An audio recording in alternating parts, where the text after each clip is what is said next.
आइए संगत जी सत्संग की शुरुआत करते हैं और सत्संग शेयर करने के लिए इनवाइट करेंगे डी एन दुआ अंकल को। दुआ अंकल प्लीज आए और सत्संग शेयर करें। जय गुरु जी। गुरु जी को चरण वंदना। गुरु महाराज के इस जूम प्लेटफॉर्म पर हुई संगत को मेरा प्रणाम। सतगुरु मेरे कीता एक कमाल जी, सतगुरु मेरे कीता एक कमाल जी। शहनशाह बनाया मैनू, शहनशाह बनाया मैनू, जुगां दी कंगाल सी, किथों मिले गुरु जी मैनू।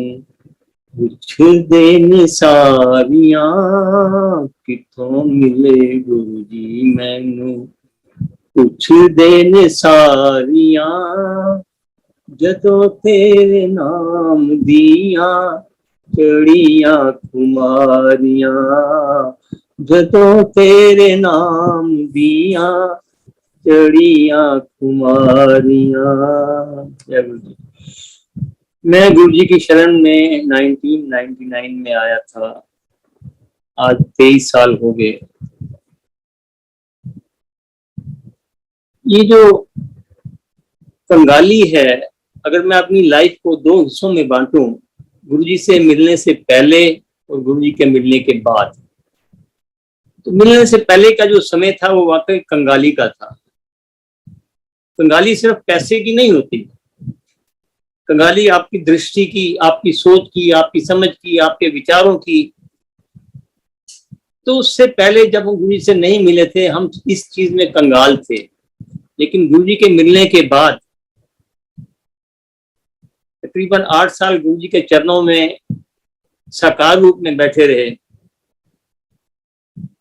तो आहिस्ता आहिस्ता गुरु जी की जो ब्लेसिंग्स थी, शिक्षा थी, आशीर्वाद था, उसने लाइफस्टाइल ही चेंज कर दिया, सोचने का ढंग चेंज कर दिया, विचारने का ढंग चेंज कर दिया।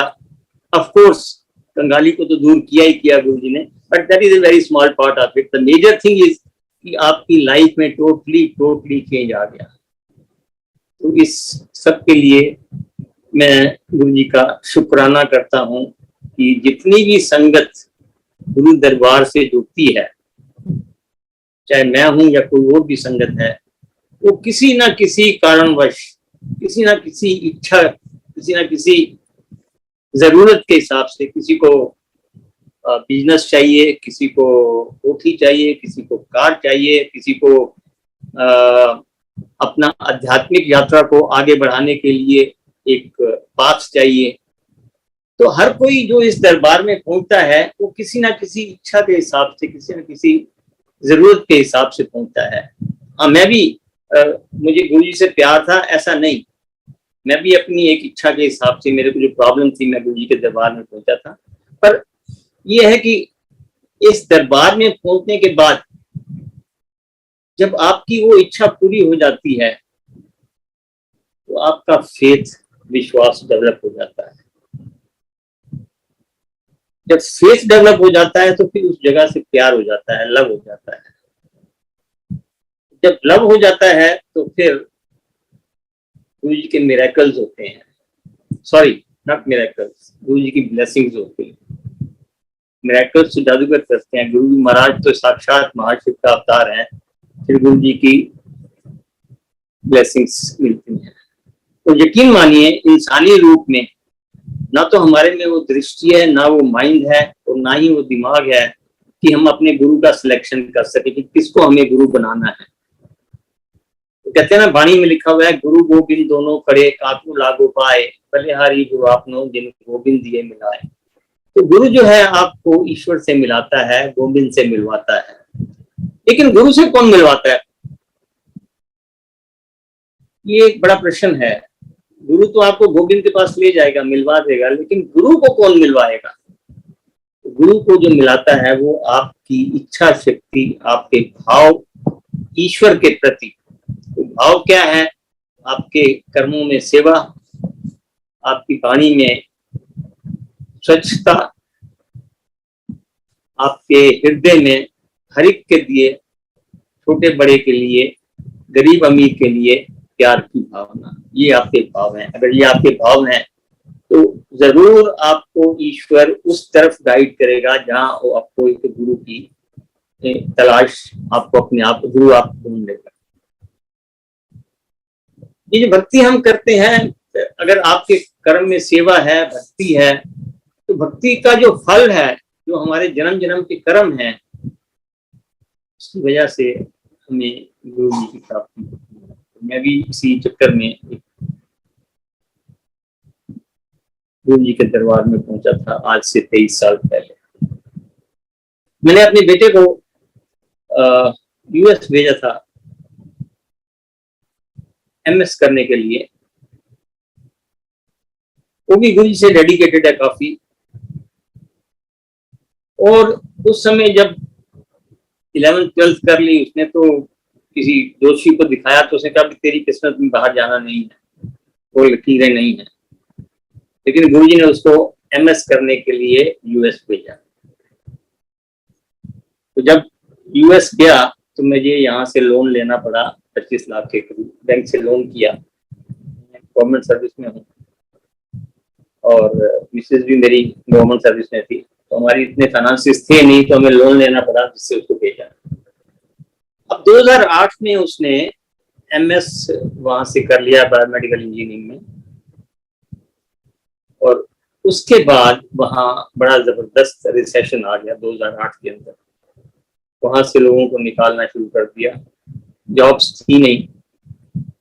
मैंने और मिसेज ने बेटे को यहाँ से जो फंड्स हमारे से बनते थे भेजने शुरू किए कि आप वहां पे सर्वाइव करो, जॉब ढूंढो। कहते पापा जॉब्स है ही नहीं, तो गुरु जी से जुड़ा हुआ है। तो वो भी गुरु जी से प्रार्थना करी। उसने 3 महीने के बाद उसको जाके 3 जॉब्स की ऑफर हुई, जबकि लोगों को वहां से निकाल रहे थे। अब उसके लिए डिसाइड करना मुश्किल हो गया कि मैं कौन सी जॉब ज्वाइन करूं। रात को सपने में गुरु जी आते हैं उसके। गुरु जी कहते हैं गुरु जी मेरे को आप एक इस कंपनी से इंटरव्यू लेटर दिलवा दो, नौकरी बेशक मत दिलवाना। That was one of the 500 Fortune company. तो गुरु जी ने उसको क्या है चिट्ठी, एक स्लिप दी। स्लिप के ऊपर लिखा हुआ था इक्विटी, EQUITY, एंड नीचे $, सो मच। सुबह उठते हैं, मेरे को फोन करता है पापा गुरुजी रात को सपने में आए थे। अच्छा, this is one of the way of blessings भाई, गुरुजी आपके ड्रीम्स में आते हैं, आपको मैसेज कन्वे करते हैं। This is one of the way of blessings. तो मेरे को कहता पापा गुरुजी का एक स्लिप दे के गए हैं, मुझे समझ नहीं आई कि उसका मतलब क्या है। तो मैंने कहा तेरे को मतलब समझने के लिए किसने कहा? गुरुजी नहीं कहते थे मतलब नहीं भूल जाऊंगा। एनीवे, उसने मेरे को ये नहीं बताया कि मैंने गुरुजी से मांगा था कि मेरे को इस कंपनी में इंटरव्यू के लिए एक लेटर दिलवा दो। ये बात वो छुपा गया मेरे से। 6 महीने तक उसका इंटरव्यू चलता रहा। पहले प्रिलिमिनरी इंटरव्यू एक एजेंसी ने लिया, दूसरी ने लिया, तीसरी ने लिया। अल्टीमेटली 6 महीने के बाद जब उसकी शॉर्ट लिस्टिंग हो गई 3 बच्चों में, तो मेरे को उसने टेलीफोन किया कि पापा ऐसा है कि मेरा इस कंपनी में शॉर्ट लिस्टिंग हो गया है एंड पर जॉब मेरी नहीं है। मैंने बोला वो क्यों? बोले उनकी क्वालिफिकेशन MBA फाइनेंस है और मेरे पास MBA फाइनेंस नहीं है, मैं MS बायोमेडिकल इंजीनियर। मैंने बोला फिर तेरे को इंटरव्यू के लिए किसने बुलाया था उन्होंने, अगर उनकी क्वालिफिकेशन सूट नहीं करती थी? तो बोले पापा उनकी जो कंपनी की इन्वेस्टमेंट है in biomedical firms, that was the only little bit relation of his qualification with that post. कि जितनी फार्मास्यूटिकल कंपनी है, because he was biomedical engineer, तो उनकी जो फाइनेंसिंग है उसमें जो पार्ट था that was you can say 5%. So that is why I was called for the interview and by chance I have been shortlisted. No. You have to correct yourself. You are not being shortlisted by chance, it is by choice. बोले आप थोड़ा proactive हो जाते हो जब उनको qualification ही suit नहीं करती। तो मैंने कहा ठीक है गुरुजी, यहाँ तक लेके आए ना, आगे भी कल्याण करेंगे, चिंता नहीं है। अगले दिन प्री फाइनल इंटरव्यू था उसका इंटरव्यू हुआ, उसमें से एक MBA फाइनेंस लड़का जो था वो आउट हो गया। Now the competition was between him and one MBA finance. फिर मेरे को फोन करता है, पापा now the job is 110% of that boy, क्योंकि MBA फाइनेंस है वो और मेरे पास फाइनेंस की वो नहीं है। मैंने बोला अच्छा कोई बात नहीं, तो ऐसा कर 2 पर्चियां गुरुजी के सामने डाल ले, एक पर्ची उठा ले और अगर जो गुरुजी की डायरेक्शन होगी तेरे को पता लग जाएगी। बोले नहीं पापा, पर्ची कल निकल आएगी। फेथ, ट्रस्ट 100% नहीं है, 99.9% तो है, गुरुजी हैं, but 0.1% back of the mind ये काम करता है कि शायद गुरु फैक्टर काम ना करे। और हम सभी इसी चक्कर में 0.1% जो है शायद गुरु फैक्टर काम ना करे। मैंने बोला ठीक है, नहीं सिलेक्शन होता तो एक्सपीरियंस, इंटरव्यू का एक्सपीरियंस तो है। मैंने कहा कितने बच्चे थे? 45। कितने शॉर्ट लिस्ट हुए? 3। तो फिर मैंने कहा तेरे को समझ नहीं आती? बोले पापा आप पहले भी प्रोडक्टिव थे, आप फिर प्रोडक्टिव बात कर रहे हो, जब उनकी रिक्वायरमेंट ही नहीं है। ऐसा डोके गिव द इंटरव्यू, कल फाइनल इंटरव्यू है ना, अपीयर इन द इंटरव्यू। अगले दिन उसका इंटरव्यू होता है एंड टेलीफोन आता है दोपहर को, पापा I am selected for that post. जय गुरु जी, जय गुरु जी, जय गुरु। एक अमेरिकन कंपनी जिसने उसको सिलेक्ट किया, उन्होंने बोला Varun we know that you don't have MBA finance, but this post is only for 3 months and in 3 months you have to clear 3 test, accounts के टेस्ट हैं, and these are the books from where the syllabus will be there, so you have to really come out of it getting 70 marks in each of the exam, 3 exams continuously, 1 month, 2nd month, 3rd month, and if you don't get through then you are out of the job. तो बेचारा वो आ गया लेके books वगैरह लेके जो उन्होंने दी थी और तैयारी करनी शुरू कर दी। ABCD फाइनेंस का नहीं पता था, जो वो 12th तक पढ़ी थी मैथमेटिक्स वगैरह वही उसको मालूम था। Anyway, he started studying the books and all that. पहला एग्जाम हुआ, he got 82 marks. Second, he got 71 marks. And third, he got 72 marks. बोले पापा लिख तो मैं रहा था पर लिखवा गुरुजी रहे थे। मैं बोला अब तेरे को विश्वास हो गया है। 3 months के बाद कंपनी ने उसका जॉब कंफर्म किया and he worked in that company for 2.5 years, shifting from engineering to finance. And thereafter he changed the company and he's still working in finance. So गुरुजी की मेहर, आपको अगर फेथ विश्वास अगर आपका नहीं है तो गुरुजी जो है, आप गुरुजी की शरण में पहुंच गए हो। जो मेरी शरण में आ जाता है, गुरुजी कहते हैं 90% उसके कर्म तो मैं अपने ऊपर ले लेता हूँ, 10% आपको भुगतने होते हैं। तो 10% की वो अगर आपकी जितनी प्रॉब्लम है उसको सीधी जितनी करके वो निकाल देते हैं, फैसिलिटेट कर देते हैं। मैं बोला अच्छा ठीक है, ये तो चलो ठीक है, तेरे को जॉब कंफर्म हो गया सब कुछ। इसमें गुरुजी का क्या करिश्मा था? बोले पापा गुरुजी का करिश्मा ये था कि आई have been appointed as Equity Research Associate, EQUITY, and posted in the equity department of the company at $, जो गुरुजी 6 महीने पहले स्लिप पे लिख के दे गए थे। जय गुरुजी, जय गुरुजी, दिस इज गुरुजी's blessings। इतना कुछ होने के बाद उसके बाद बोला पापा मैंने गुरुजी का सत्संग करना है। स्टेट इन न्यूयॉर्क, टाइम्स के ऊपर उसका मकान है। मम्मी को फोन करता है, मम्मी गुरुजी का सत्संग करना है, गुरुजी को शुक्राना करने के लिए। वो कैसे लंगर प्रसाद कैसे मतलब बनाते हैं? इसमें मम्मी ने पूछा उसकी कि कितनी संगत है? कहने लगा 45-50 के आसपास है जो न्यूयॉर्क में आसपास रहती है। तो बोला ठीक है, लंगर डिसाइड कर लिया तुमने, पनीर इतना पनीर ले आना, इतने छोले ले आना, उसको इंस्ट्रक्शंस दे दी और मेरे को वीडियो कॉल पे दिखा देना।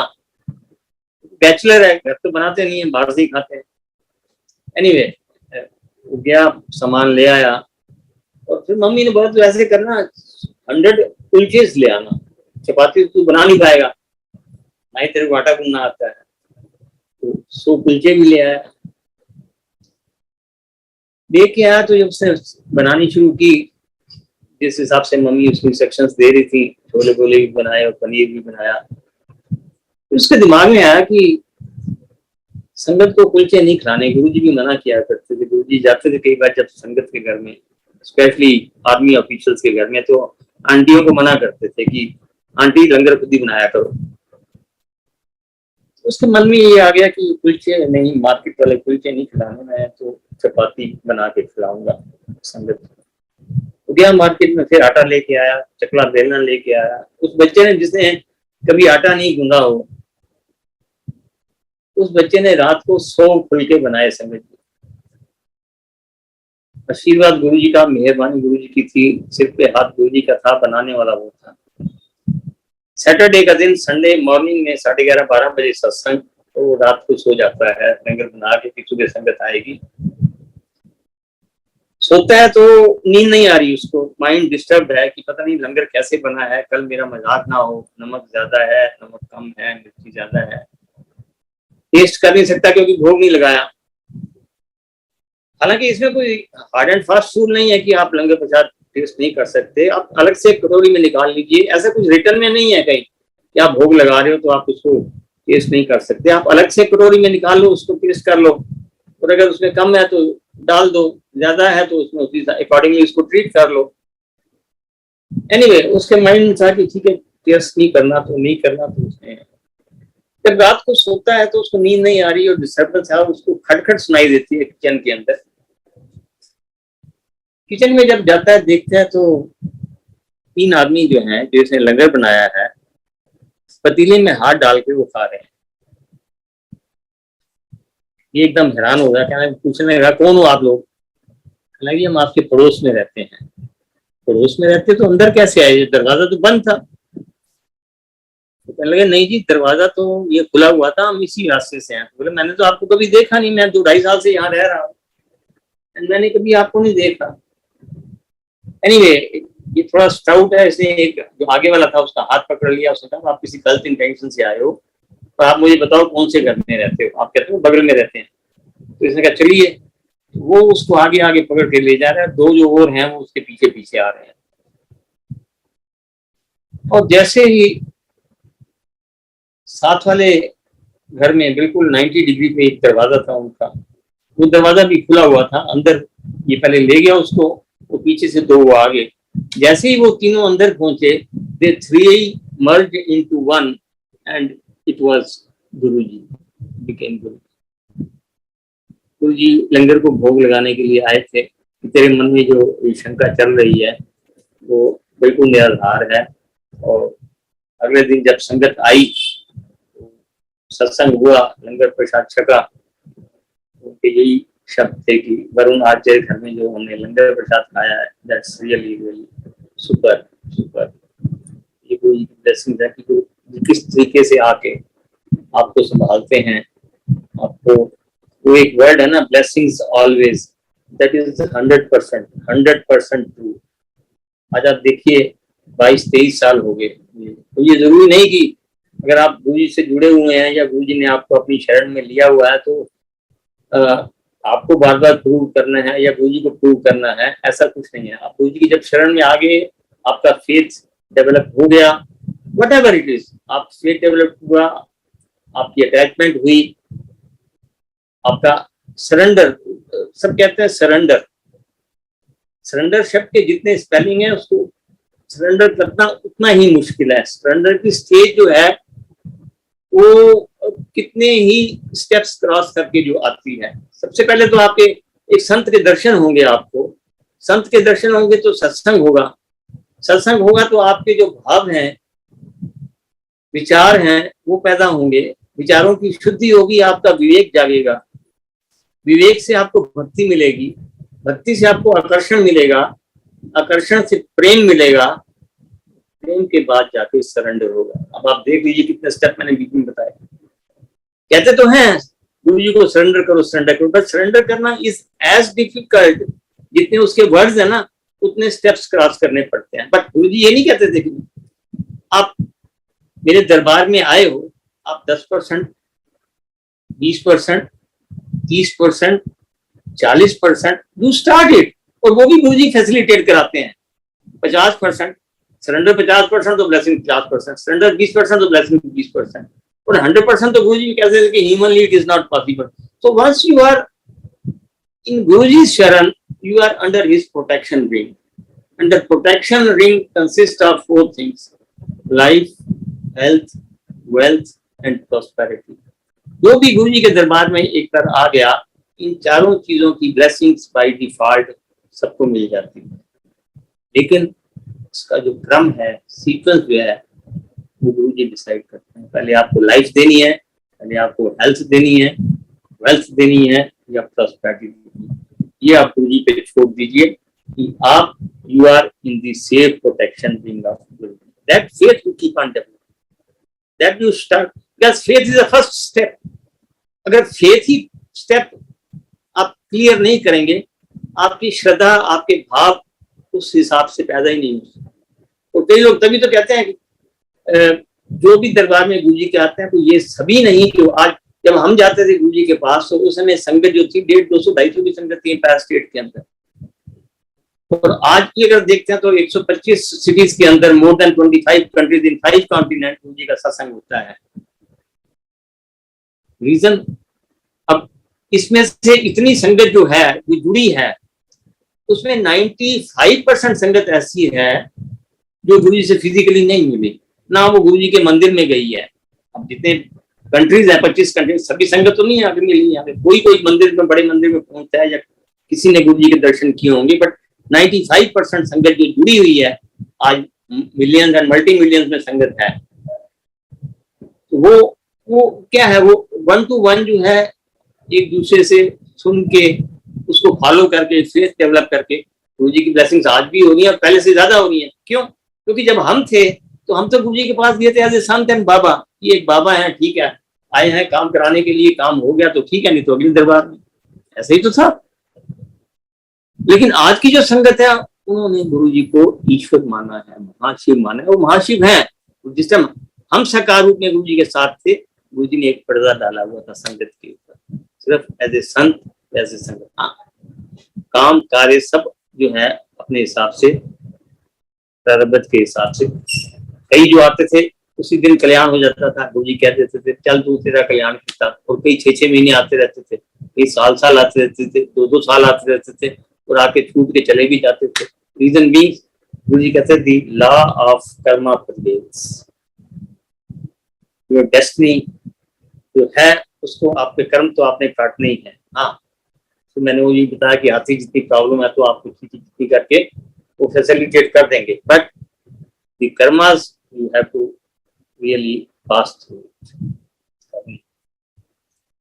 हम लोग बड़े भाग्यवान हैं कि हमारे किसी जन्म के कर्म थे कि इस जन्म में हमें गुरु जी मिले। इससे ज्यादा उपलब्धि नहीं हो सकती। लेकिन जो जिस्ट हमने गुरु जी के साथ 8 साल साकार रूप में काटा, जो हमने उनसे सीखा, उनका एक ही सेंटेंस था कि बंदे बनो। बंदे बनो मतलब एक अच्छे इंसान बनो। अच्छे इंसान मतलब किसी का बुरा नहीं करो अगर आप अच्छा नहीं कर सकते। अगर आपके पास जो कुछ भी है थोड़ा दान जरूर करो।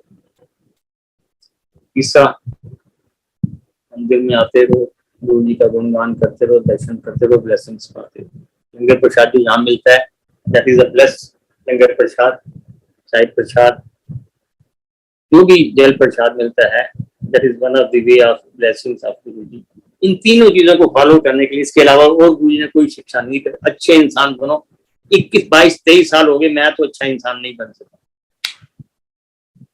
मैं अच्छा इंसान नहीं बन सका। Reason being, the very first day मैं जब गुरु जी के पास गया था अपनी प्रॉब्लम लेके, मैंने प्रॉब्लम बताने की कोशिश करी तो गुरु कहते बह जा, कहीं का नहीं होता, मंगी का नहीं होता।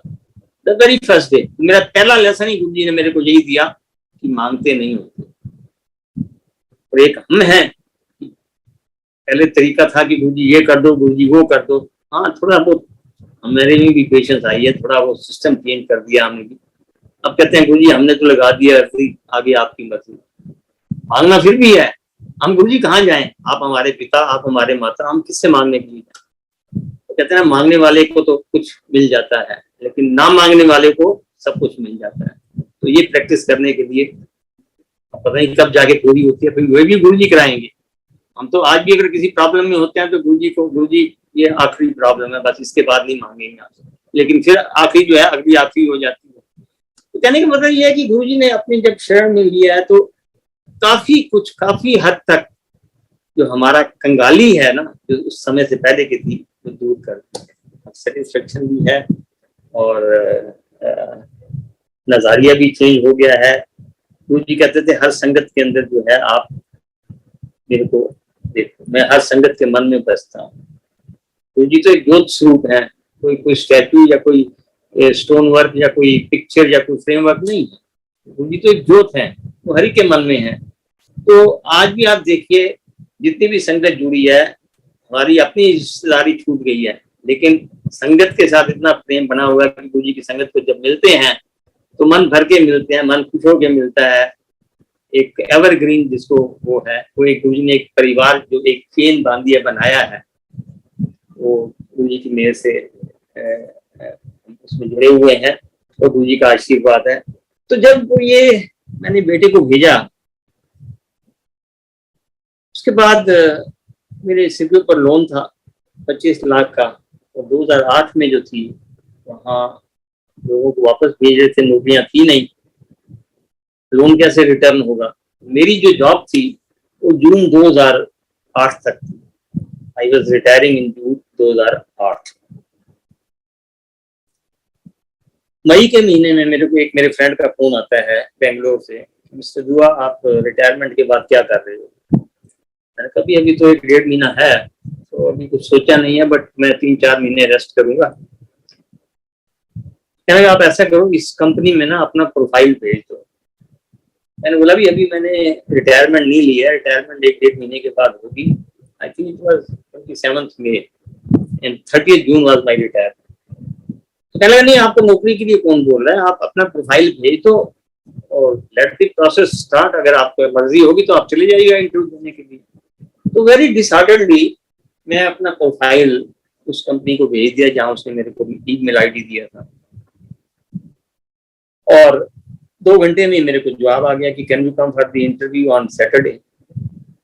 सैटरडे हमारी छुट्टी होती है, और सैटरडे को मैं चला गया गुड़गांव में। It was a post of a chief engineer for a five-star hotel project by Taj group.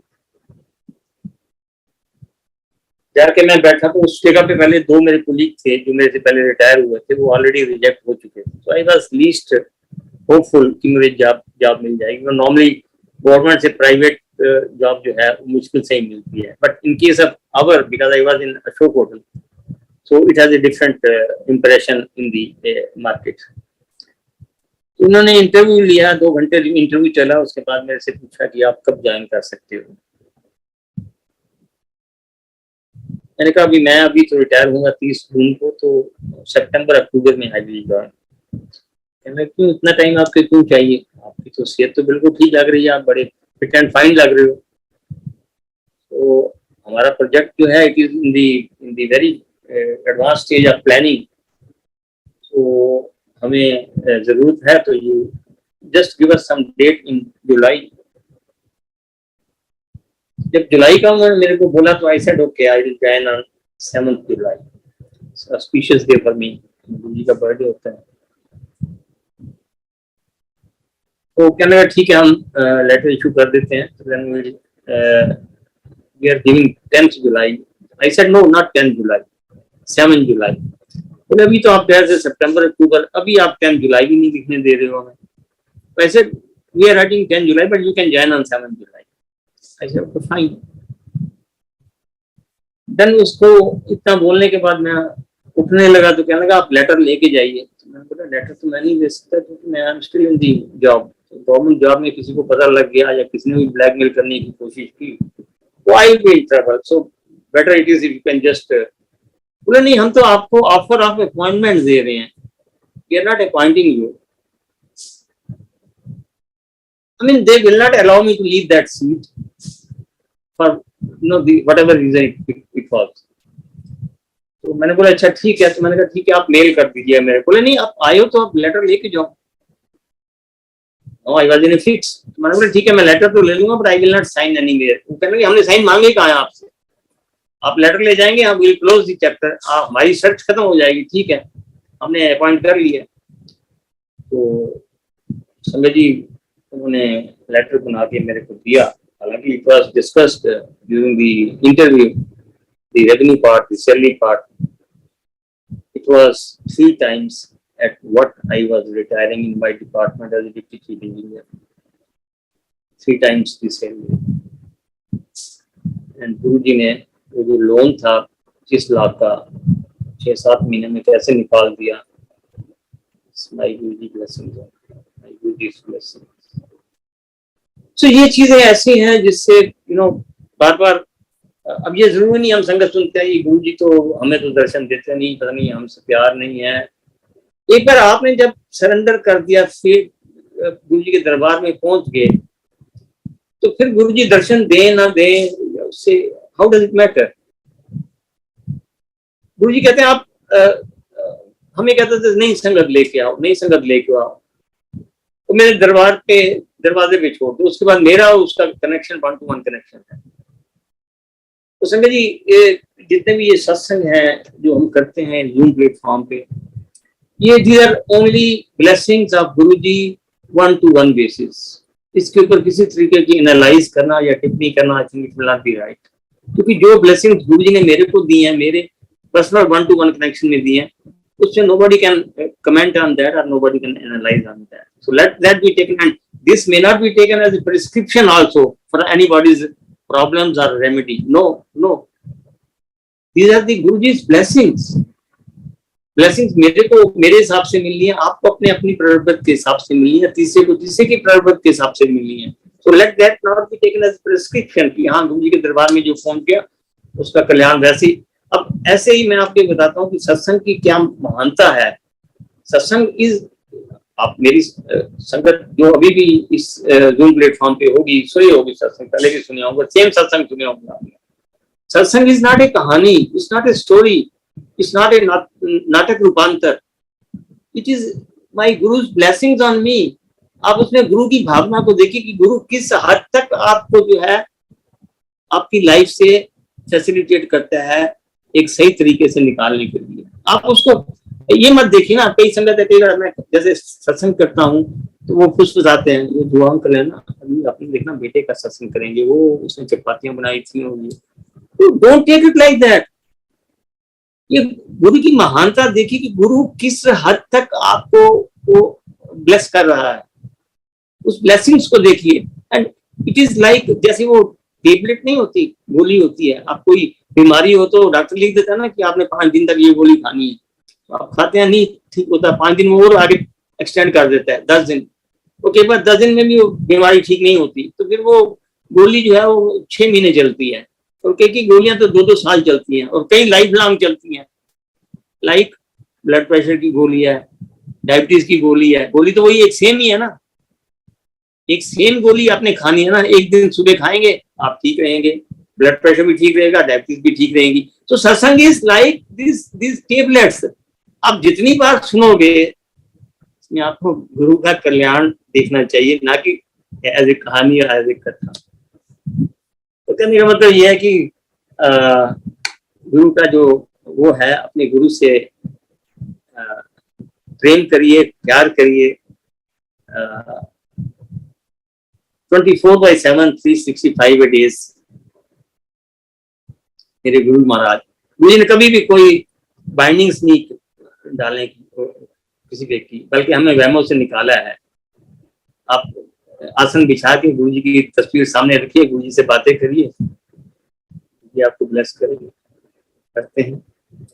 मैं सत्संग पे बता रहा था कि सत्संग की कितनी महानता है, सत्संग को आपको कैसे ट्रीट करना चाहिए। एक बार मैं यूएस में गया 4-5 साल पहले, संगत आई मेरे को, तो मुझे वहां सत्संग करना था। बुआ अंकल ने, मैंने कहा हाँ, कहते हैं अंकल आप अगर ये सत्संग करोगे ना, ये वाला सत्संग, तो कहीं फुल स्टॉप कामा भूल जाओ तो मेरे से पूछ लेना। मैं एकदम, मेरे होश उड़ गए, मैंने ऊपर से नीचे तक देखा, मैंने कहा ऐसी क्या बात है। मैंने अंकल आपने जो आपका ये जो सत्संग है ना, मैंने कम से कम नहीं 200 बार सुना है यूट्यूब के ऊपर, तो बार बार सुना है। क्यों?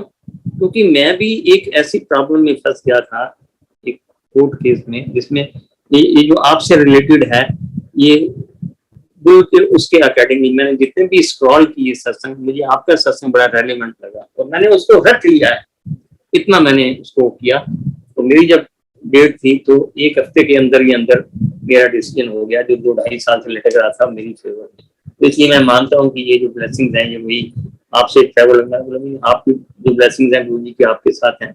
हाँ, मैं इस चीज को मानता हूँ कि आपने मेरा सत्संग पढ़ा उसको, तो सत्संग, ये गुरु महाराज की ब्लेसिंग्स देखिए कि जिनका सत्संग पढ़ने से इतना कल्याण होता है, जिनकी तस्वीर, जिनका स्वरूप देखने से कल्याण होता है,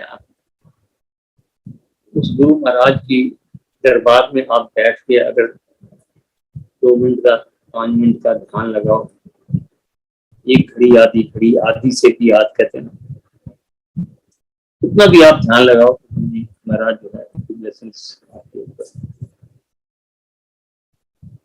अब इससे तो ये है कि अपना प्यार, जिसको मैंने बताया कि एक डेवलप करने की कोशिश करिए।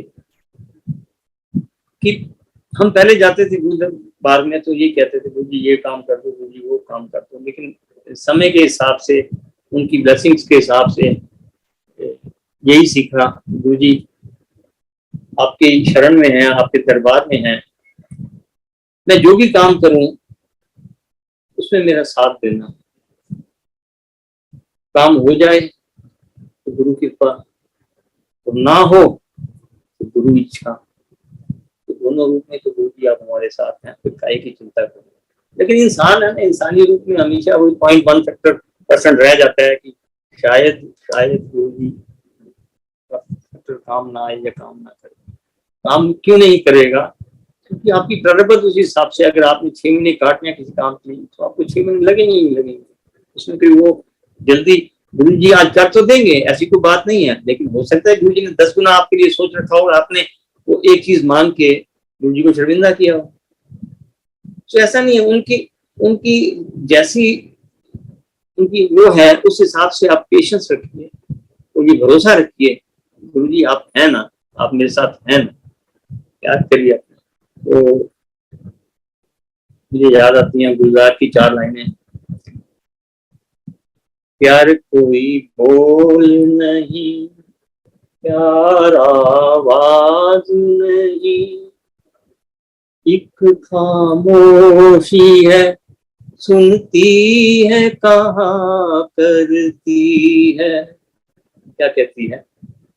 सिर्फ एहसास है, रूह से महसूस करो, प्यार को प्यार ही रहने दो, कोई नाम ना दो। एक प्यार जो है एक एहसास है, एहसास से उसको महसूस करो, ब्लेसिंग्स जरूर मिले।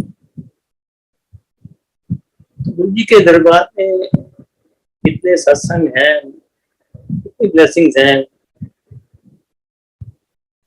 मैं सारी रात भी सुनाता रहूं तो मुझे लगता है कि इतनी ब्लेसिंग है, अंत नहीं होगा। कुछ जो बहुत काफी इम्पोर्टेंट है, मैं उनमें से एक आध और सुनाने की कोशिश करूंगा आपको।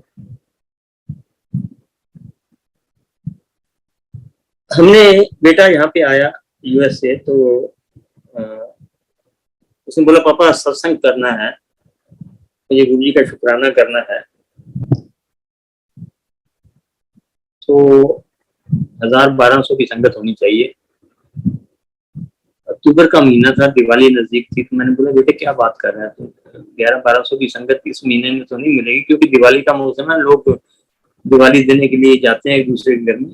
ये बात है मेरे ख्याल 2010 के 11 की बात है। तो मैंने कहा 200-250 के करीब तो ठीक है, संगत को हम इनवाइट करेंगे, मंदिर में जाके भी इनवाइट करेंगे, तो उससे ज्यादा नहीं हो पाएगी। तो थोड़ा सा उसने मुंह सा बना लिया। मैंने उसको बोला भी ठीक है, कल मैं तेरे को ये हॉल दिखा देता हूँ, हमारे उधर कॉलोनी में ही एक है, सत्संग भवन है, आप देख लो। मेरे साथ चला गया, वो देखा उसने, तो उसमें 200-250 के करीब संगत थी, तो वो एक तरफ जाके खड़ा हो गया, बोले पापा आप डिसाइड कर लो, मैंने आपको बोल दिया है। मैंने बोला बेटे इतनी मेरे लिए अरेंज करना मुश्किल है, इतना एक तो वेन्यू होना चाहिए और फिर संगत भी होनी चाहिए। तो आप ये, तो मैंने उससे जो इंचार्ज था वहाँ चौकीदार, उससे बात करी, कहने लगा हाँ जी आप कल ऐसे सुबह आ जाइए, तो 1500 रुपये फीस है, आप जमा करा दीजिए। अगले दिन हम ये पैसे जमा कराने के लिए, मैंने उससे बोला भी ये चाय प्रसाद वगैरह अंदर, लंगर, बोला नहीं जी चाय प्रसाद लंगर प्रसाद अंदर नहीं दे सकते आप, अंदर तो सिर्फ भजन ही होगा, बाकी आप जहाँ मर्जी अरेंज करिए, अंदर इसमें अलाउड नहीं है। ये बात सुननी थी तो बेटे के चेहरे पे रोना था, चलो ठीक है, ये जो डिसाइड कर रहे थे उससे बाहर निकले। मैं वहां से उसको लेके मैंने कहा अच्छा ऐसे ही करते हैं, एक एशियन गेम विलेज में रेस्टोरेंट है, वहाँ मैंने एक साल पहले अटेंड किया था सत्संग, संगत की 1,500-2,000 की। Let's go to that venue, will see अगर वहां पे मिलता है तो जब वहां पे पहुंचे, चौकीदार बोलता है ये तो सील हो गया है, मीडिया का है, ये सील हो गया है। हमारा एक आया नगर में एक जानकार के नाम से वो है, आप वहां चले जाइए, वहां आपको मिल जाएगा, 1,500 के करीब हॉल जो है, एसी हॉल है वहाँ। तो हमने गाड़ी उठाई, हम वहाँ आया नगर पहुंच के, एमपी रोड के उतरिए, एम्पायर स्टेट से थोड़ा आगे, वहां जाके बात की तो मैनेजर कहने लगा जी हाँ ठीक है आपको दिखा देते हैं, हॉल दिखाया, मैं एसी हॉल था, इट वाज परफेक्टली ऑलराइट। मैंने बेटे को बोला, बोले जी हाँ ये ठीक है, 1100-1200 की संगत आ जाएगी। मैंने उनसे पूछा कि क्या चार्जेस वगैरह हैं, तो कहने लगे कितनी संगत है, मैंने कहा आप 1000 रुपया लेके चलिए, तो कहने लगे 7 लाख रुपया लेंगे, उसमें आपको लंगर प्रसाद दे देंगे और बाकी जो फ्लावरिंग है या स्टेज है वो आपको अरेंज करनी पड़ेगी। मैंने बोला भी ऐसा है, 2 साल पहले हमने गुरु जी का यहाँ सत्संग करना है, पहले भी 2 साल पहले भी एक मैंने अटेंड किया था, तो कहने लगा अच्छा गुरु जी का सत्संग करना है, ठीक है हम 5 लाख में कर देंगे। तो एकदम वो 2 लाख नीचे डाउन आ गया। तो 5 लाख की बात फाइनल करके मैंने कहा मैं आपको 27 तारीख को पैसे आके आपको दे दूंगा। 27 को संडे था, तो बोलने लगा जी आप एडवांस दे जाइए, क्योंकि फिर उसके बाद हम उसको क्लोज कर देंगे ताकि उसके बाद किसी और की बुकिंग नहीं है। मैंने बोला ठीक है, मैंने आपको बोला 3 दिन का टाइम दे दीजिए ना मेरे को। 3 दिन के बाद 27 तारीख को सुधा आंटी है जसोला में, उनके यहाँ सत्संग था, एनजीओ है वहाँ पे, निर्मल छाया के नाम से चलाती हैं सुधा आंटी, उन्होंने इनवाइट किया हुआ था, हम लोग वहाँ गए। मैंने कहा चलो ठीक है, यहाँ से होके मैंने चेक बनाया 1 लाख का, मैंने कहा एडवांस भी दे देंगे और ये सत्संग भी अटेंड कर लेंगे। तो 27 से की 1 बजे तक का टाइम था, उसके टेलीफोन पे टेलीफोन आ रहे हैं जी आप पैसे जमा करा दो, तो आज हम बुकिंग कैंसिल कर देंगे आप। मैंने बोला 3 बजे का टाइम दे दो मेरे को, मैं यहाँ से फ्री होके आ रहा हूँ, मैं नजदीक हूँ। जैसे ही हम सुधा आंटी के सत्संग में एंटर किया, अभी स्टार्ट नहीं हुआ था, तो एक अंकल बोले अंकल आपने वो जो सत्संग करना था वो डिसाइड कर लिया? मैंने कहा यहाँ कर लिया, 31 को है, 31 अक्टूबर को। तो आप कौन सी वेन्यू? मैंने कहा वेन्यू अभी डिसाइड नहीं हुआ। वेन्यू डिसाइड नहीं किया, सत्संग की डेट डिसाइड कर ली। मैंने कहा ठीक है, गुरु जी को एप्लीकेशन लगाते हैं, प्रार्थना लगाते हैं, गुरु जी करते हैं। अभी सत्संग चल ही रहा था, उसमें तो अंकल दोबारा आए, अंकल आप फार्म हाउस पे करोगे? मैंने कहा हाँ क्यों नहीं करेंगे। कहना ठीक है, आप ये सत्संग के बाद लंगर कर लो, लंगर प्रसाद करके आपको मैं दिखा देता हूँ जगह। जैसे हमने लंगर प्रसाद खत्म किया, वो हमें शनि मंदिर के बिल्कुल बगल वाला एडजॉइनिंग E5 रोआ फॉर्म्स के नाम से है, वहां ले गए। मैंने देखा it was very nice farm house. तो वहाँ पे पिक्चरों की शूटिंग होती थी, वो ये जगराता या उसके लिए या शादी वगैरह के लिए देते थे। मैंने उनको बोला भी क्या इसका हो जाएगा? तो मैंने कहा मैं आपको मालिक से बात करवा देता हूँ, मालिक उनके वो हैं, वो जो सिलेक्ट सिटी मॉल के मालिक हैं इंद्र शर्मा, वो उनके एक पार्टनर हैं योगी राज शर्मा। तो कहने लगा वो योगी राज जी बात करते हैं, मैं उनसे आपकी बात करा देता हूँ, आप उनसे बात कर लो। तो उन्होंने टेलीफोन मिला दिया मेरे को, टेलीफोन मिलाया तो मेरी उनसे बात हुई।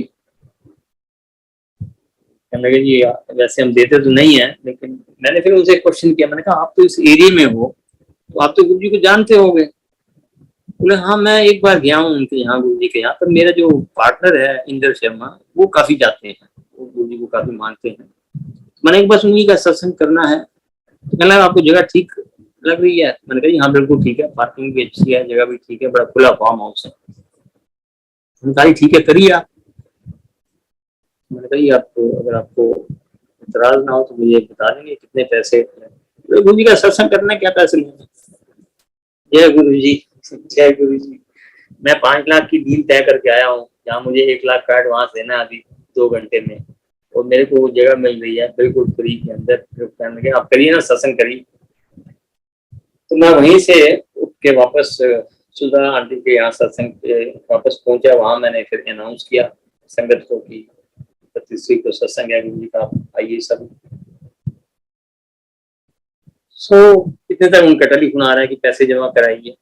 तो मैंने 3 बजे उनको कह दिया जी मेरे को वो नहीं है, आप कैंसिल कर दीजिए उसे। संगत जी देखिए, यहाँ गुरु जी ने कहा 5 लाख का उठा और मेरा बिल्कुल फ्री में हो गया सत्संग, खर्चा थोड़ा सा ऊपर आया जो लंगर प्रसाद 7 दिन के अंदर। मैंने फिर उनको योगी राज जी को बोला, मैंने कहा आप सत्संग पे जरूर आइएगा आपका। बोला जी हाँ मैं आऊंगा। वो आए भी, अपनी फैमिली के साथ आए, सत्संग अटेंड किया और लंगर प्रसाद भी किया, लेकिन मेरे से नहीं मिले क्योंकि मैं उस टाइम सत्संग कर रहा था वहां खड़ा हुआ। तो उन्होंने पूछा जरूर, लेकिन मेरे से बात नहीं हुई और वो लंगर प्रसाद करके चले गए। जब शाम को हम फ्री हुए तो मैंने उनको टेलीफोन किया कि मैं इनको थैंक्स कर दूं कि आपने इतना बड़ा काम कर दिया मेरा और बगैर कुछ पैसा लिए हुए। टेलीफोन मिलाया, मैंने कहा जी मैं आपका ये एहसान जिंदगी भर नहीं भूलूंगा, आपने एक तो मेरा इतना बड़ा काम कर दिया ऐसी जगह पे कि जहाँ लोगों ने वाकई वाई की सत्संग की, और मैं रियली शुक्रगुजार हूँ आपका। तो पता क्या जवाब था उसका योगी राज जी का? साहब शुक्रगुजार तो मैं हूँ आपका कि गुरु जी को मैं नहीं ला सका इस फार्म हाउस में, कितने सालों से मेरे पास ये फार्म हाउस है और आप गुरु जी को यहाँ लेके आए हो, तो इसलिए इसका शुक्रगुजार मैं आपका हूँ, ना कि। जय गुरु जी, जय गुरु जी। कैसे गुरु जी संभाल लेते हैं, कैसे कैसे आपको करवा देते हैं, तो आप इस चीज की उम्मीद भी नहीं रख सकते कि आपको कहाँ से फिर वही आ जाता है। ब्लेसिंग्स ऑलवेज, कि गुरु जी सपने में आए ना आए, लेकिन अगर गुरु जी का भगत, गुरु जी का डिसाइपल किसी प्रॉब्लम में है, guru ji is always there to bless. इसके लिए आप बिल्कुल ही चिंता छोड़। कहने का मतलब वो भी सत्संग तो काफी है, लेकिन समय की भी पाबंदी है। लेकिन योगी का आप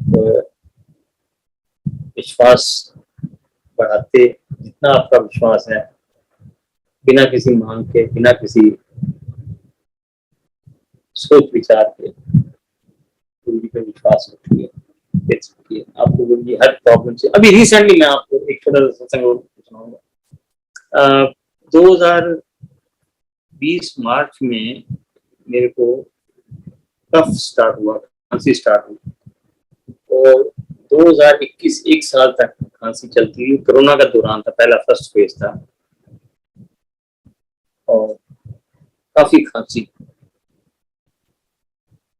सब टेस्ट करा लिए, आयुर्वेदिक दिखा लिया, होम्योपैथिक दिखा दिया, एलोपैथिक दिखा दिया। अल्टीमेटली होम्योपैथी वाले ने बोला जी आप ऐसा करिए, लंग स्पेशलिस्ट को दिखाइए कि मुझे कुछ सीरियस लग रहा है, क्योंकि 1 साल से आपकी खांसी चल रही है, आपको आराम नहीं आ रहा है।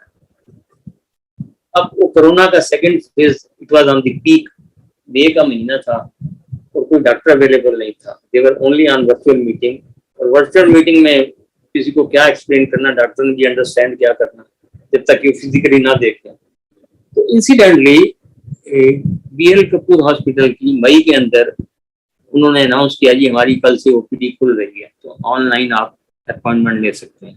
तो आई विदाउट टेकिंग ए चांस मैंने इमीडिएटली ऑनलाइन अपॉइंटमेंट ले लिया। अगले दिन का 12 बजे का अपॉइंटमेंट, 12 बजे का अपॉइंटमेंट मिल गया। तो उसको मैंने सारे अपने रिपोर्ट्स दिखाई, जो पीछे डॉक्टर्स के ट्रीटमेंट थे वो दिखाए। तो उसने 3-4 टेस्ट लिख के दिए। एक तो आपको PFT टेस्ट कराना है, पल्मोनरी फंक्शन टेस्ट है, और 2 टेस्ट और थे। तो ये पल्मोनरी फंक्शन टेस्ट कराने के लिए आपको कोरोना टेस्ट कराना पड़ेगा पहले। मैं इसको अवॉइड कर रहा था क्योंकि उस समय कोरोना इतने पीक पे था, और टेस्ट में भी रिपोर्ट्स उल्टी सीधी आ रही थी। जिसको था उसको नेगेटिव आ रहा था, जिसका नेगेटिव था उसको पॉजिटिव आ रहा था। तो अंदर से डरा हुआ था। I don't want to go for the corona test. And उसने बोला जी बगैर कोरोना टेस्ट के आप PFT टेस्ट नहीं देते, इट्स मैंडेटरी, क्योंकि ये मैनेजमेंट की डिसीजन है, उसके बगैर हम नहीं आपको PFT टेस्ट के लिए अलाउ करेंगे। गुरु जी का नाम लेके मैंने बोला ठीक है, let me get the corona test. 1 जून को मैंने कोरोना टेस्ट करा लिया। 2 मॉर्निंग में रिपोर्ट आ गई, नेगेटिव रिपोर्ट। गुरु जी की मेहर हो गई। तो मैंने वो रिपोर्ट लेके उनके पास डॉक्टर को दिखाने के लिए कि ये रिपोर्ट है। Based on that he was to recommend the PFT test की, yes approve for PFT test. जैसे ही मैं वो रिपोर्ट लेके डॉक्टर के कमरे के बाहर बैठा हूँ, वेट कर रहा हूँ अपनी टर्न की, immediately in front of my sitting area in A doctors room, another doctors room, a big स्वरूप ऑफ गुरु जी, वो जो काले चोले में है, जो ब्लैक एंड व्हाइट चोले में, चाइनीज जिसको बोलते हैं चोला, 2.5 फुट बाई 3 फुट का फुल स्वरूप जो है उस डॉक्टर के कमरे में, डॉक्टर नहीं था लेकिन कमरे में मेरे सामने बिल्कुल। मेरी जब नजर पड़ी, आंटी मेरे साथ थी, कहने लगा गुरु जी की ब्लेसिंग होगी यहाँ पे।